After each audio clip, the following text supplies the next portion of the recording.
જય Swaminarayan. Good morning students. આજે હવે આપણે કંજક્શન્સની અંદર આગળ વધીએ મિત્રો.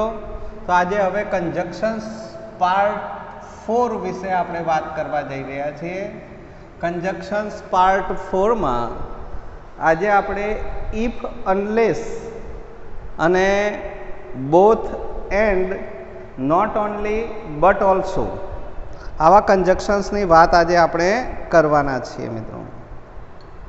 હવે ઇફ અને અનલેસ શબ્દ તમે સાંભળ્યો તો હશે જ, છતાંય આપણે વાત કરીએ કે ભાઈ ઇફનો મતલબ થાય જો તો, અને અનલેસનો મતલબ થાય છે જો નહીં તો. તો મિત્રો જો તો અને જો નહીં તો આ આપણે રોજિંદા જીવનની અંદર ઉપયોગમાં લેવાતી ભાષા છે. આવા વાક્યો આપણે અવારનવાર બોલીએ છીએ ગુજરાતીમાં. જો તું મને તારી નોટ નહીં આપે તો હું તારી સાથે નહીં બોલું. આ શું સૂચવે છે મિત્રો? જો તું તારી નોટ મને નહીં આપે તો હું તારી સાથે નહીં બોલું, એ શું કર્યું તમે? એક શરત મૂકી. શું મૂકી? એવું શરત કે તું મારી સાથે બોલ, નહીં બોલે તો તારી નોટ, તો તારી નોટ આપ, નહીં આપે તો, આવી શરત મૂકી. જો નહીં આપે તો હું તારી સાથે નહીં બોલું.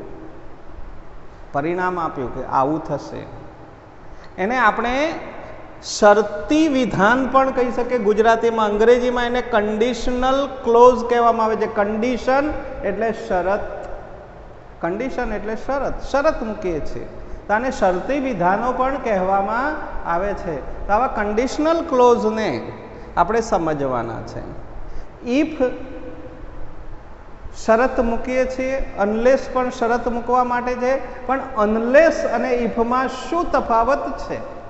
તો ઇફ એ વિધાન વાક્ય સૂચવે છે, જ્યારે અનલેસ વાક્યને નકાર બનાવે છે. જેમ નાઇધરમાં નોટ સમાયેલો છે એવી જ રીતે અનલેસમાં પણ નોટ સમાયેલો છે. ઇફ અને નોટ બે ભેગા કરીએ ને એટલે અનલેસ થઈ જાય. કારણ કે અનલેસનો મતલબ શું લીધો આપણે? જો નહીં તો.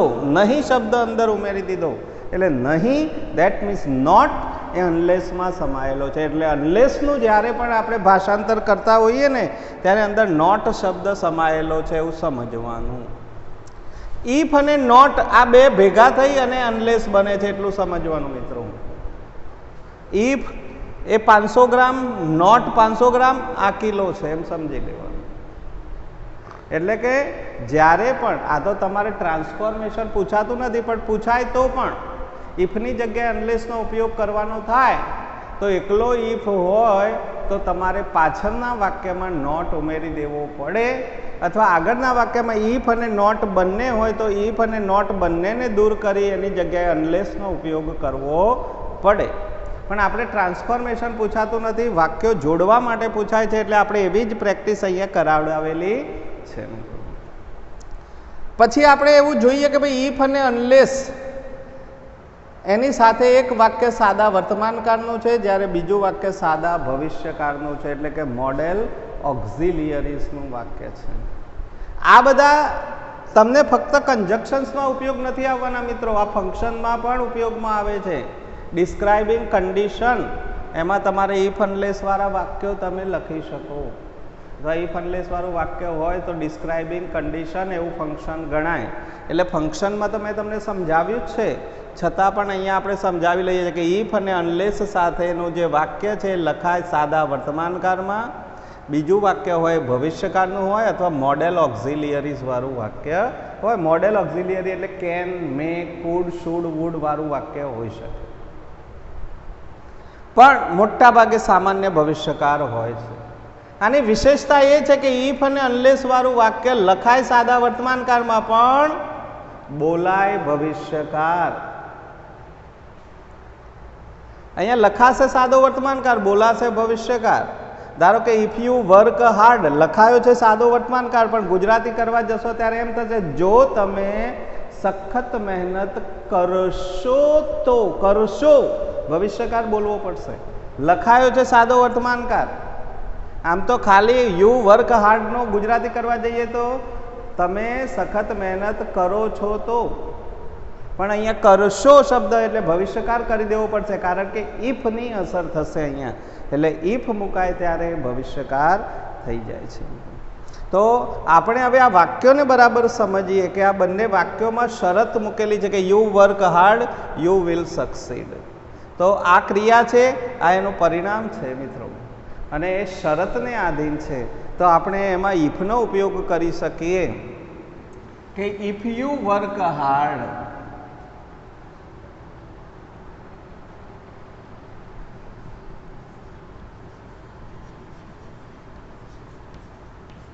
જો તમે સખત મહેનત કરશો તો યુ વિલ સક્સીડ, તમે સફળ થશો.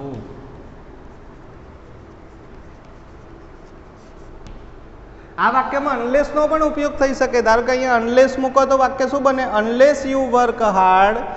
આ વાક્યનો મતલબ નેગેટિવ થઈ જાય. જો તમે સખત મહેનત નહીં કરો તો અહીંયા નોટ મૂકી દો, યુ વિલ નોટ સક્સીડ, તમે સફળ થશો નહીં. તો અહીંયા નોટ મૂકવો પડે. અનલેસનો પણ ઉપયોગ આપણે કરી શકીએ. અનલેસ યુ વર્ક હાર્ડ, જો તમે સખત મહેનત નહીં કરો તો યુ વિલ નોટ સક્સીડ, તમે સફળ થશો નહીં. It rains, the farmers will not happy. અહીંયા વાક્યમાં જવાબ નેગેટિવ છે. જુઓ મિત્રો કે ખેડૂતો ખુશ થશે નહીં. આપણે ઇફ મૂકીએ તો વાક્યનો અર્થ કેવો થઈ જાય? ઇફ ઇટ રેન્સ, જો વરસાદ પડશે તો ખેડૂતો ખુશ થશે નહીં. આવું કહેવાય? ન કહેવાય. વરસાદ પડે તો ખેડૂતો ખુશ થાય. તો જો વરસાદ નહીં પડે તો ખેડૂતો ખુશ થશે નહીં. એટલા માટે આગળ ઇફનો ઉપયોગ કરો તો વાક્ય ખોટું પડે. ઇફનો ઉપયોગ કરવો હોય તો વાક્યને નકાર બનાવવું પડે. If it does not rain એવું કરવું. પણ અનલેસ મૂકી દો તો તમારે ડઝ નોટ મૂકવાની જરૂર પડે નહીં. ડાયરેક્ટ જ વાક્ય લખાઈ જાય કે અનલેસ ઇટ રેન્સ, જો વરસાદ નહીં પડે તો the farmers will not happy, the farmers will not happy, ખેડૂતો ખુશ થશે નહીં. એ રીતે ત્રીજું વાક્ય છે you run fast, you will win the race. જો તમે ઝડપથી દોડશો તો તમે રેસ જીતી જશો. અનલેસ મૂકો તો શું થાય? જો તમે ઝડપથી નહીં દોડો તો you will not win the race, તમે રેસ જીતશો નહીં. સીધું વાક્ય છે મિત્રો. તો આપણે મૂકી શકીએ અહીંયા ઇફ યુ રન ફાસ્ટ, જો તમે ઝડપથી દોડશો તો અહીંયા કોમા મૂકવાનો, you will win the race.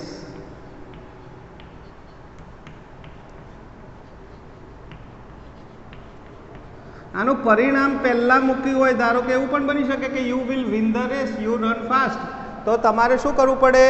You will win the race if you run fast, if વચ્ચે મૂકી દેવું પડે. એવું વાક્ય પણ બની શકે. ધારો કે અહીંયા આ વાક્ય આગળ હોય અને આ વાક્ય પાછળ હોય તો વચ્ચે ઇફ પણ તમે મૂકી શકો, પણ પરિણામ શું છે અને રીઝન શું છે આપણે વિચારી લેવું પડે. She invites me, I will not attend the function. તો આપણે અહીંયા નોટ વાક્યમાં છે કે ભાઈ હું ફંક્શન એટેન્ડ કરીશ નહીં. તો આપણે અહીંયા એવું લખીએ ઇફ she invites me, જો તે મને આમંત્રણ આપશે તો આઈ વિલ નોટ કાઢી નાખવું પડે અથવા તો ત્યાં નોટ મૂકવું પડે. If she does not invite me.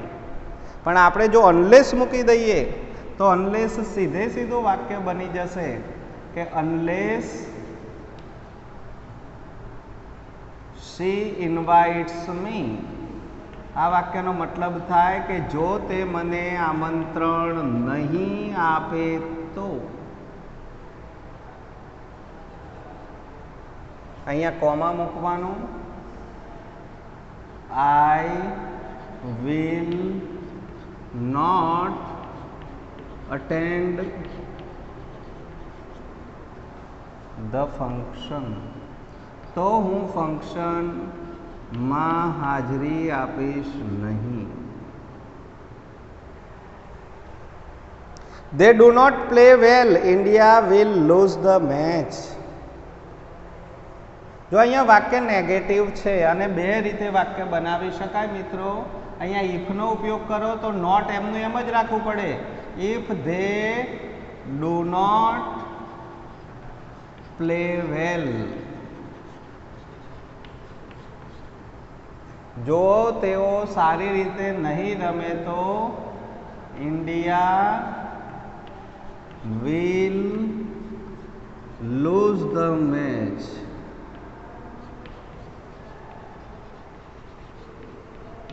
તો અહીંયા ઇફનો ઉપયોગ કરવો પડ્યો આપણે, પણ એમાં નોટ એમનું એમ જ રાખ્યું. પણ જો અનલેસનો ઉપયોગ કરીએ આપણે, ધારો કે અહીંયા અનલેસનો ઉપયોગ કરીએ,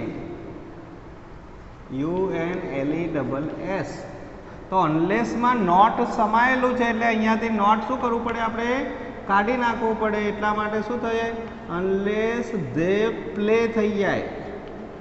સાદા વર્તમાનકાળમાં કર્તા સાથે ક્રિયાપદનું મૂળ રૂપ ડુ નોટ બંને નીકળી જાય. અનલેસ ધે પ્લે વેલ, જો તેઓ સારી રીતે નહીં રમે તો, અનલેસ છે એટલે નહીં રમે તો એવો જ અર્થ થાય. તો પાછળના વાક્યમાં કોઈ ફરક પડવાનો નથી. શું થઈ જશે, India will lose the match.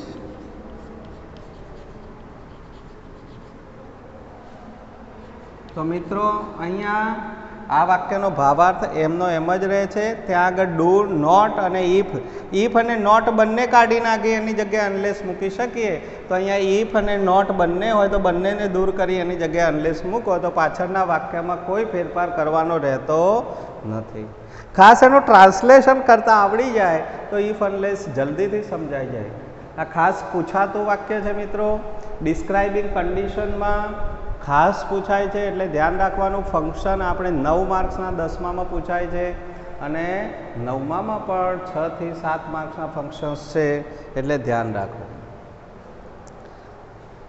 એ પછીની વાત કરીએ બોથ એન્ડ અને નોટ ઓનલી બટ ઓલ્સો. આ બંને એક જ જેવા છે. આમ તો આપણે અગાઉ આઈધર ઓરમાં જોયું કે બેમાંથી ગમે તે એક વિકલ્પ, અને નાઈધર નોરમાં જોયું બંનેમાંથી એક પણ નહીં. પણ ઘણીવાર એવું બને કે આપણને બંને વિકલ્પ પસંદ આવતા હોય, બંને વસ્તુ જોઈતી હોય, બંને સ્થળની મુલાકાત લેવાની છે એવું કહેવું હોય, તો બે વસ્તુ હોય ત્યારે બોથ એન્ડ અને નોટ ઓનલી બટ ઓલ્સોનો ઉપયોગ થાય છે. બોથ એન્ડ એટલે બંને અને. મને હિન્દી ફિલ્મ ગમે છે, મને ઇંગ્લિશ ફિલ્મ પણ ગમે છે, તો મારે કહેવું હોય તો શું કહું, મને બંને હિન્દી અને ઇંગ્લિશ ફિલ્મો ગમે છે. અમે રાજકોટ જઈશું, અમે ભાવનગર જઈશું, તો અમે બંને જગ્યાએ રાજકોટ અને ભાવનગરે જઈશું એવું કહી શકાય. મને ચા પણ ભાવે છે, મને કોફી પણ ભાવે છે, તો મને બંને ચા અને કોફી ભાવે છે એમ કહેવાય છે. અથવા તો મને ફક્ત ચા જ નહીં કોફી પણ ભાવે છે. નોટ ઓનલી બટ ઓલ્સો, ફક્ત આ જ નહીં તે પણ. તો બંને વિકલ્પો જ્યારે એક્સેપ્ટ કરવાના હોય મિત્રો ત્યારે બોથ એન્ડ અને નોટ ઓનલી બટ ઓલ્સોનો ઉપયોગ આપણે કરીએ છીએ. તો એવા ફંક્શનને પણ આપણે અહીંયા ચર્ચા કરી છે. બોથ એન્ડ એટલે બંને અને. અહીંયા વાક્ય કહ્યું છે કે I will visit Ambaji, I will visit mount Abu too. હું માઉન્ટ અંબાજીની મુલાકાત લઈશ, હું માઉન્ટ આબુની પણ મુલાકાત લઈશ. તો આમાં બોથ એન્ડનો ઉપયોગ કરી શકીએ મિત્રો. જ્યાં બે વિકલ્પો છે એની આગળ બોથ અને બંનેની વચ્ચે એન્ડ. તો આ વાક્યને આપણે આ રીતે લખી શકીએ, આઈ will visit both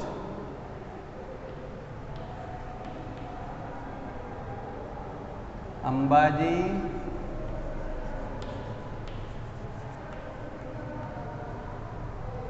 and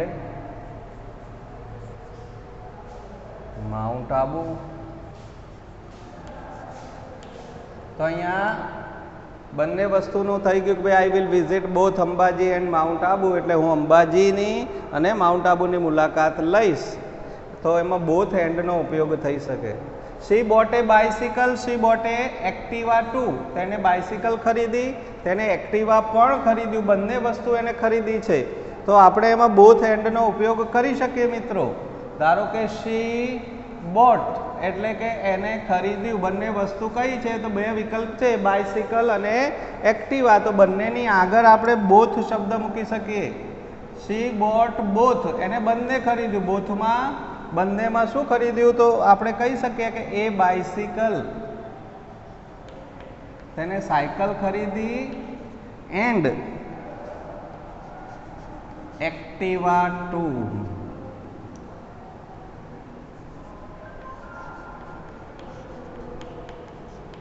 two લખવાની જરૂર નથી. She bought both a bicycle and Activa, તેને બંને સાયકલ અને એક્ટિવા ખરીદ્યું એવું કહી શકાય.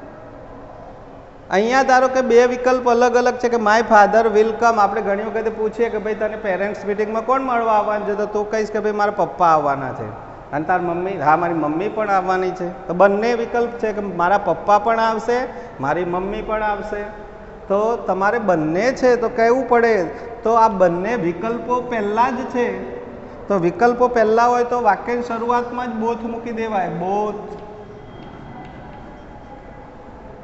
My father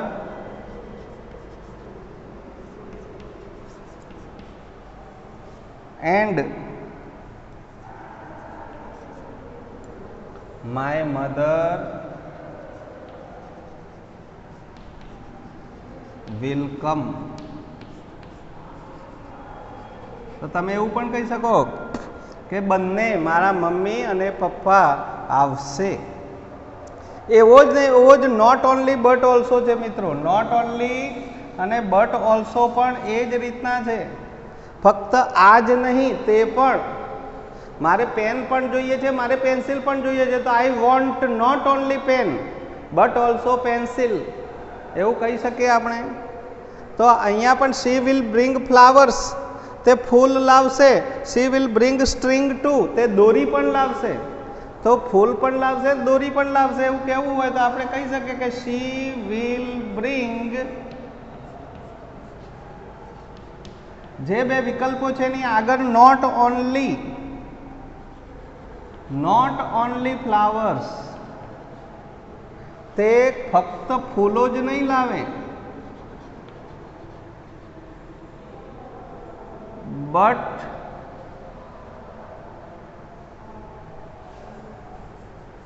she will bring not only flowers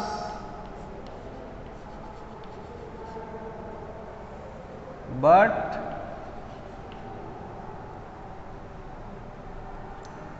string also, દોરી પણ લાવશે એવું કહી શકાય. તો નોટ ઓનલી બટ ઓલ્સો એવું લખી શકાય. દે વિઝિટેડ સોમનાથ, તેઓએ સોમનાથની મુલાકાત લીધી.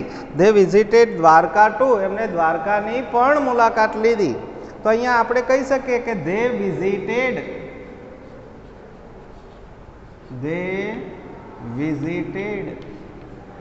તેઓએ મુલાકાત લીધી.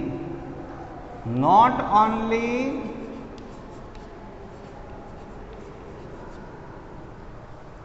સોમનાથ, તેઓએ ફક્ત સોમનાથની જ નહીં બટ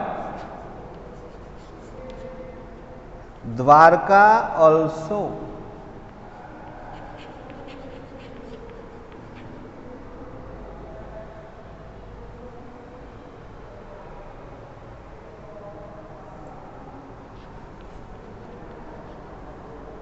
તો તેઓએ ફક્ત સોમનાથની જ નહીં દ્વારકાની પણ મુલાકાત લીધી.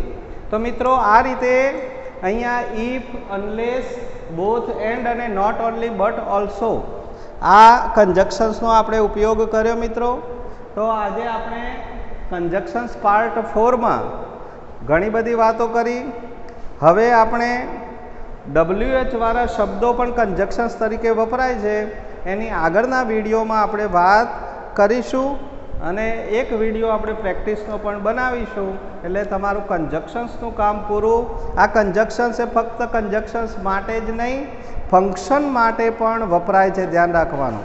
આ ઇફ અનલેસ એ કન્ડિશન બતાવે છે, આઈધર ઓર નાઈધર નોર એ ઓલ્ટરનેટિવ્સ ચોઇસ એટલે વિકલ્પ બતાવે છે. તો આ રીતે ફંક્શન માટે પણ આ વસ્તુ જ ઉપયોગમાં આવે છે, એટલે ખાસ ધ્યાનમાં રાખવાની. આપણે અગાઉ ફંક્શન્સ ચલાવેલા છે અને હજુ પણ આપણે ફંક્શન્સની ચર્ચાઓ કરીશું. બરાબર, તમે પ્રેક્ટિસ કરતા રહેજો. વારંવાર કહીએ છીએ કે જે વસ્તુ ચાલે એની સતત પ્રેક્ટિસ કરશો તો જ ફાયદો થશે, નહીં તો નહીં.